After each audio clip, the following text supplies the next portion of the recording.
Hello friends, எல்லாருக்கும் வணக்கம். இந்த வீடியோவில் நம்ம எதை பற்றி பார்க்க போகிறோம் அப்படின்னா, கிராம உதவியாளர் இன்டர்வியூக்கான கால் லெட்டர் வந்திருக்கு.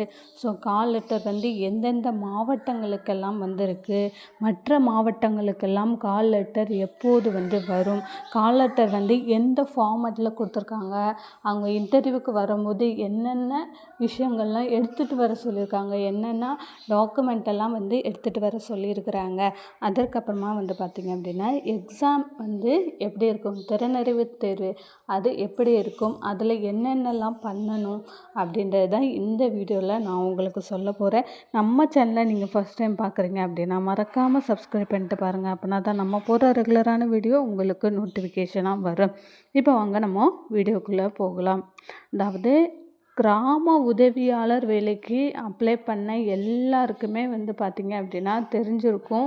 ஒரு சில மாவட்டங்களில் பார்த்திங்க அப்படின்னா நமக்கு இன்டர்வியூக்கான லெட்டர், அதாவது திறனறிவு தேர்வுக்கான லெட்டர் அனுப்பிச்சிட்டாங்க.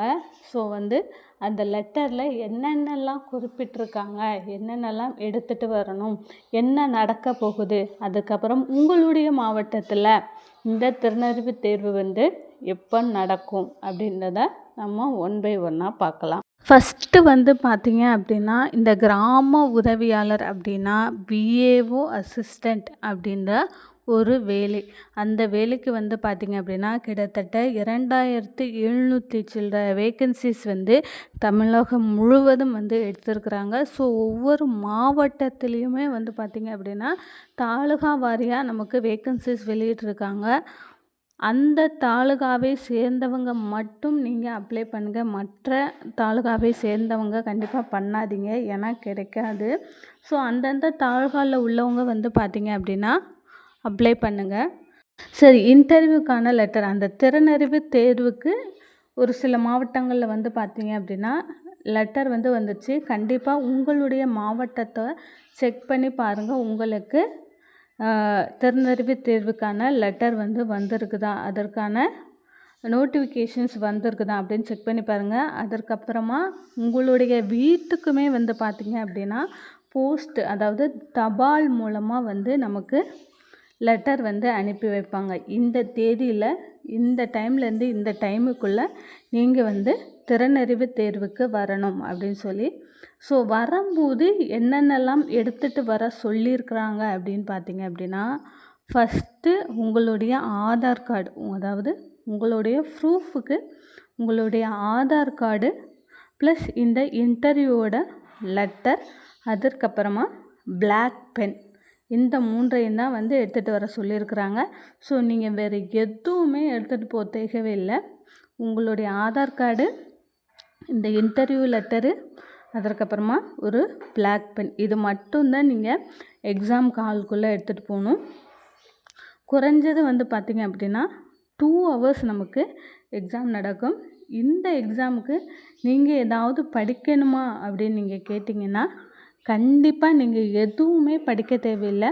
உங்களுக்கு ஆல்ரெடி எனக்கு தமிழ் நல்லாவே எழுத படிக்க தெரியும் அப்படின்னு நினச்சிங்க அப்படின்னா நீங்கள் எதுவுமே பண்ண தேவையில்லை.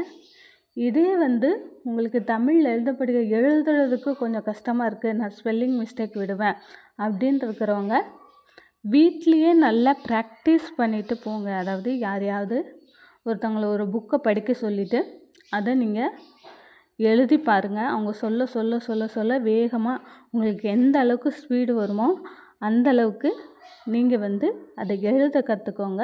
அதுதான் உங்களுக்கு திறனறிவு தேர்வில் உங்களோட மார்க்கை இன்க்ரீஸ் பண்ணும். அதற்கப்புறமா தமிழ் படிக்கவும் தெரிஞ்சிருக்கணும். ஸோ லாஸ்ட் டைம் பார்த்திங்க அப்படின்னா ஒரே நாளில் எழுத்து தேர்வும் படிக்கிறதுக்கும் ரெண்டுமே சேர்த்து வச்சுட்டாங்க. ஸோ அந்த மாதிரி கூட உங்களுக்கு வைக்கலாம். ஆனால் கால் லெட்டரை பொறுத்தளவில் நமக்கு எழுத்து தேர்வு மட்டும் அப்படின்னு தான் சொல்லியிருக்கிறாங்க. உங்களுக்கு இதையுமே சேர்த்து அவங்க வைக்கலாம். இல்லை நெக்ஸ்ட்டு நமக்கு இன்டர்வியூவில் வைக்கலாம். ஃபஸ்ட்டு பார்த்திங்க அப்படின்னா திறனறிவு தேர்வு தான் ஃபஸ்ட்டு நடக்க போகுது. ஸோ எழுத்து தேர்வுக்கு அப்புறமா தான் உங்களுக்கு நெக்ஸ்ட்டு இன்டர்வியூ அப்படின்ற ஒன்று வைப்பாங்க. ஸோ யாரெல்லாம் இந்த எழுத்து தேர்வில் தகுதியானவர்களோ அவங்கள மட்டும்தான் நமக்கு இன்டர்வியூவில் கூப்பிடுவாங்க. எப்படினாலுமே ஃபில்டர் பண்ணுவாங்க. ஸோ முடிஞ்ச அளவுக்கு வந்து பார்த்திங்க அப்படின்னா தமிழ் நல்லா எழுதுறதுக்கு வீட்டிலேயே வந்து நல்லா ப்ராக்டிஸ் பண்ணிவிட்டு போங்க. அங்கே வந்து பார்த்திங்க அப்படின்னா நீங்கள் எந்த விதமான புக்கோ, ஸ்மார்ட் ஃபோன்ஸு, அப்புறம் ஸ்மார்ட் வாட்ச்சு எதுவுமே வந்து நீங்கள் உள்ள எக்ஸாம் சென்டருக்குள்ளே வந்து அலோவ் பண்ண மாட்டாங்க. ஸோ முடிஞ்ச அளவுக்கு வீட்டிலேயே வந்து நல்லா ப்ராக்டிஸ் பண்ணிட்டு போங்க, உங்களுக்கு தமிழ் தெரிஞ்சால் கூட. ஏன்னா வந்து காம்படிஷன்ஸ் இது வந்து ஒரு சின்ன வேலையாக கூட இருக்கலாம். ஆனால் வந்து பார்த்திங்க அப்படின்னா காம்படிஷன்ஸ் வந்து அதிகமாக இருக்குது. அதனால தான் வந்து நான் சொல்கிறேன்.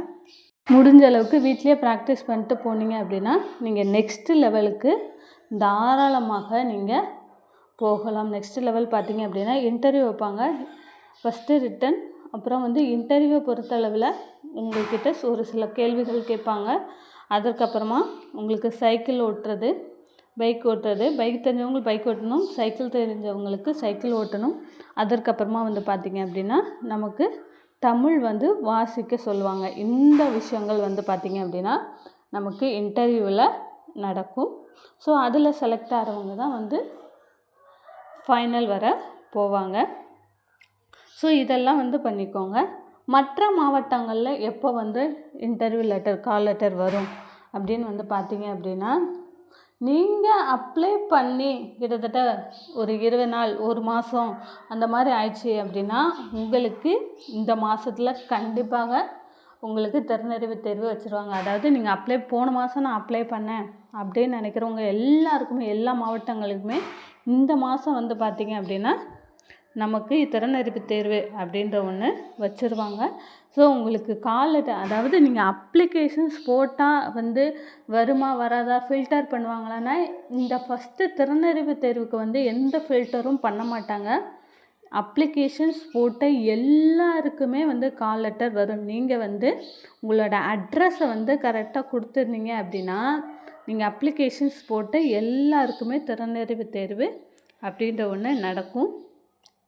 ஸோ உங்கள் மாவட்டத்தோட வெப்சைட்டையும் வந்து செக் பண்ணி பாருங்கள், ஏதாவது வந்து நோட்டிஃபிகேஷன்ஸ் வந்திருக்கா அப்படின்னு. ஏன்னா மாவட்டத்தில் உள்ள இதுலேயுமே வந்து வெப்சைட்லேயுமே வந்து நமக்கு நோட்டிஃபிகேஷன்ஸ் வெளியிடுவாங்க. அதே சமயம் நமக்கு கால் லெட்டர் வரும். ஸோ நோட்டிஃபிகேஷன்ஸ் வந்துச்சு அப்படின்னா உங்களுக்கு வந்து கால் லெட்டர் வராமல் இருக்காது. ஸோ வந்து உங்களுக்கு ஒரு வேளை கால் லெட்டர் வரல அப்படின்னாலும் உங்களோட போஸ்ட் ஆஃபீஸில் போய்ட்டு செக் பண்ணி பாருங்கள். தவறான அட்ரஸ், இல்லை வந்து வேறு எதாவதுனா மாற்றி அட்ரஸ் கொடுத்துட்டேன், மாற்றி எழுதிட்டேன், கம்யூனிகேஷன்ஸ் அட்ரஸ் வந்து மாற்றி எழுதிட்டேன் அப்படின்னு இருக்கிறவங்க உங்களோட வெப்சைட்டில் செக் பண்ணிவிட்டு உங்களோட போஸ்ட் ஆஃபீஸ்லேயுமே போய்ட்டு கேளுங்க. கண்டிப்பாக வந்து கால் லெட்டர் அப்படின்ற ஒன்று நமக்கு வந்துடும். ஸோ கிராம உதவியாளர் சம்மந்தமான அனைத்து தகவல்களுக்கும் நம்மளுடைய சேனலை மறக்காமல் சப்ஸ்கிரைப் பண்ணுங்கள். தேங்க்யூ.